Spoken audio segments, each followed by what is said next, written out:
Assalamualaikum warahmatullahi wabarakatuh. Alhamdulillah.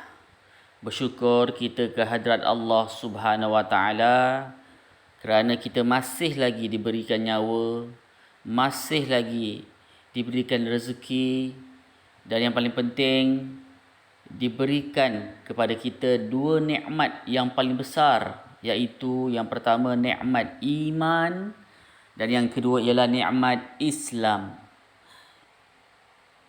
Alhamdulillah, hari ini kita akan sambung tajuk daripada pelajaran Tauhid, iaitu tajuk sifat mustahil bagi para Rasul. Sebelum itu, seperti biasa, pastikan murid-murid ada buku teks, buku tulis dan juga alatan tulis.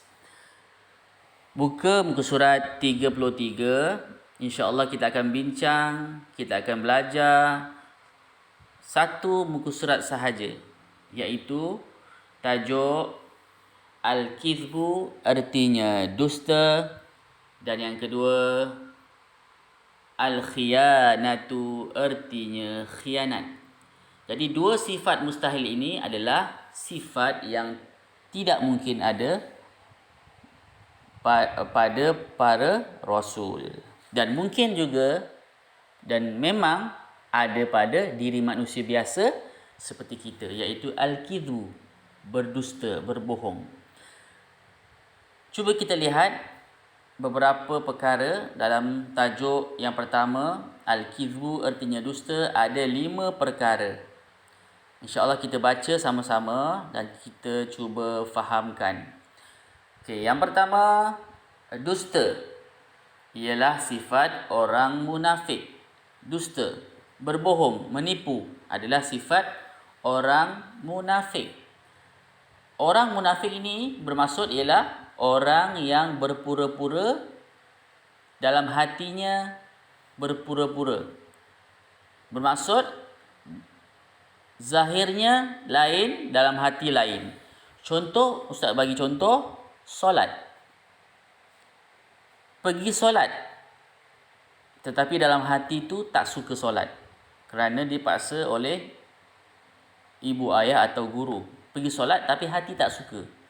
Itu adalah sifat orang munafik. Jaga-jaga. Ya, mungkin sifat itu ada dalam diri kita. Jadi kita cuba jauhkan. Na'udzubillahi min zalik. Okay, boleh faham ya? Yang kedua, poin yang kedua.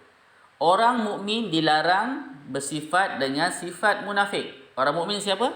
Kitalah, iaitu orang yang beriman. Orang mukmin bermaksud orang Islam yang beriman, dipanggil orang mukmin. Jadi dilarang untuk bersifat dengan sifat munafik. Cuba jauhkan diri kita daripada sifat munafik.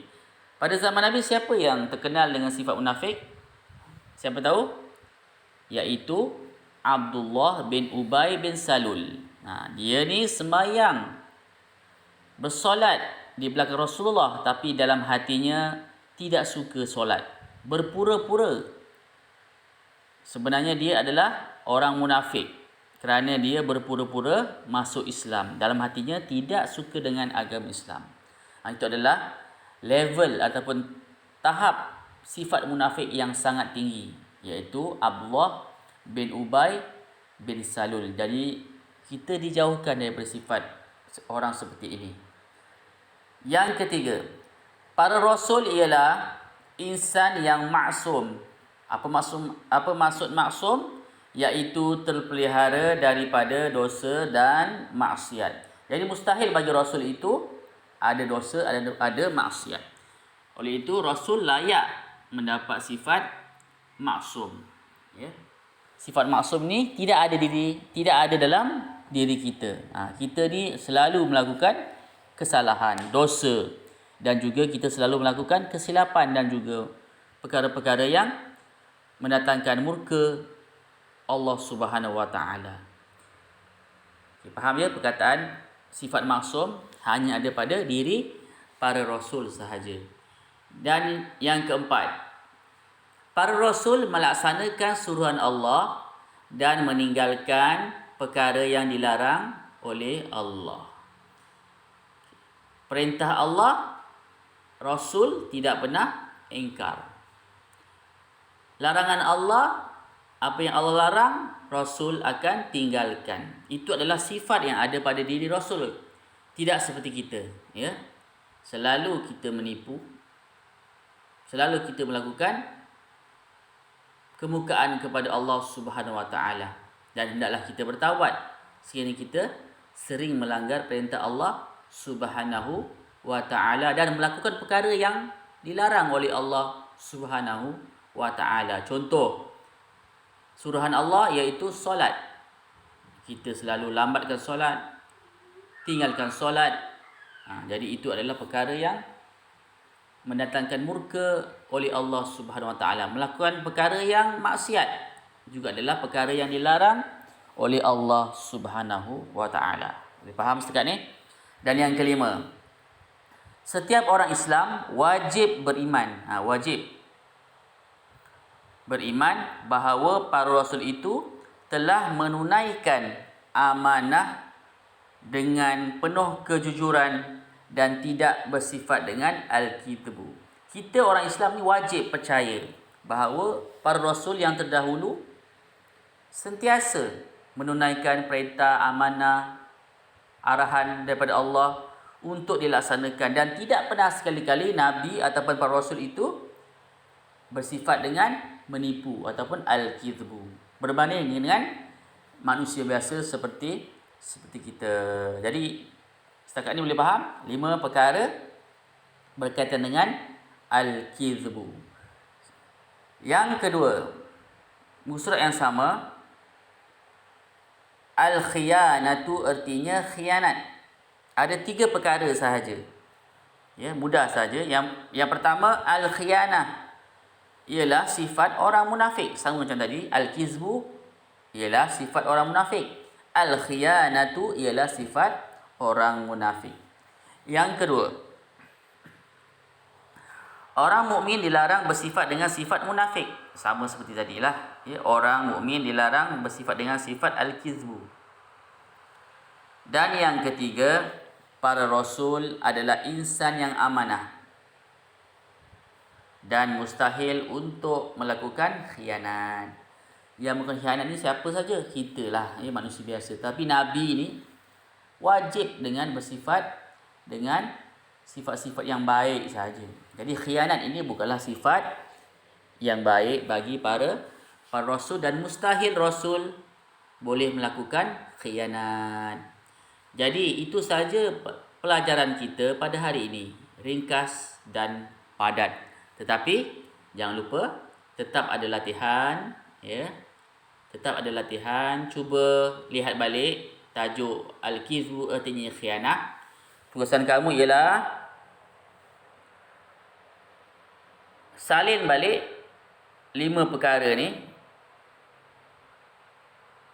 tetapi kosongkan satu perkataan atau 2 perkataan daripada setiap ayat. Okey. Yang pertama, kamu salin, dusta ialah sifat orang, kosongkan. Jawapannya munafik, kamu kosongkan.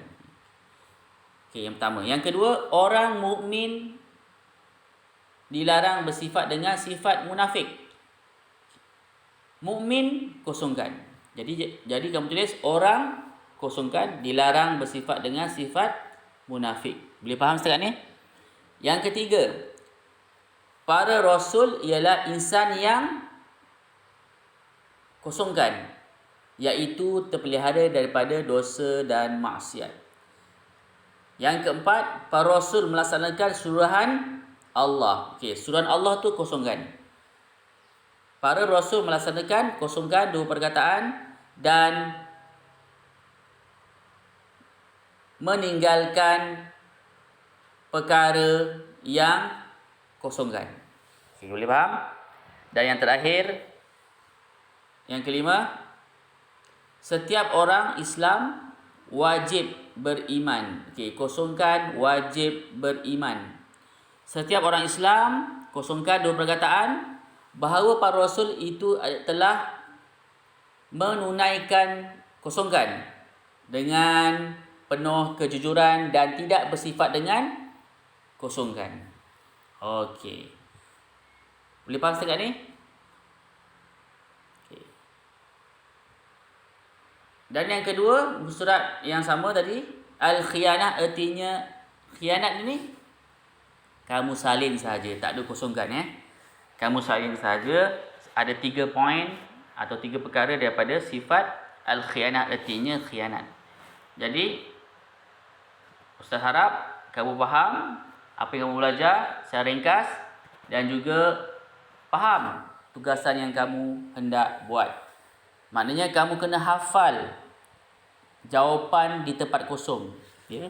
Selepas kamu hafal jawapan di tempat kosong, barulah kamu tulis jawapan yang kamu kosongkan tadi tanpa melihat buku teks. Maknanya kamu dah ingat, kamu tulis jawapan kamu dengan ejaan yang betul dan jawapan yang betul. Kalau jawab betul tapi eja salah, markah kurang. Tapi kalau jawab betul ejaan, jawapan betul, maka kamu akan dapat markah yang penuh. Boleh faham semua Jadi itu saja tugasan dan juga pembelajaran kita pada hari ini. Mudah-mudahan bermanfaat untuk diri kita sepanjang hidup kita, insya-Allah. Jadi itu saja. Jumpa lagi. Assalamualaikum warahmatullahi wabarakatuh.